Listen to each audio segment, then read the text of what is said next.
او بعضې خلکو ته وایي چې لکه غیبت مه کوه لکه وایي دا خو د زه مخامخ هم ویلی شم دا خبره یاد وساته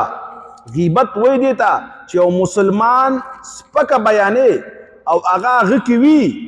او چې مخامخ یې ورته وي د هغه سپکاوی کې ته نو دا خو تکبر دی ځکه تکبر څه ته ویلی شي غمط الناس و بطر الحق خلکو ته سپک کتل یو غلط کار دی هغه کړی دی او د هغه نه په خطا کې شوی دی او ته د هغه سپکاوی کې د غلط کار او د عیب د وجې نه او مخامخ د خلکو په مخامخ یې ورته بیانې نو هغه ته د سپک ښکاري که نه که چېرته یریدې تي یا ته عزتمند ښکاره کېده نو هغه په مخ کې باید د هغه سپکاوی نه کاوه بعضې وي دا کار خو ورکې شته که نه چې دا کار ورکې وي نو بیا غیبت دی که کار ورکې نه نو بیا خو تهمت شو خو د هغې نه هم غټه ګناه ده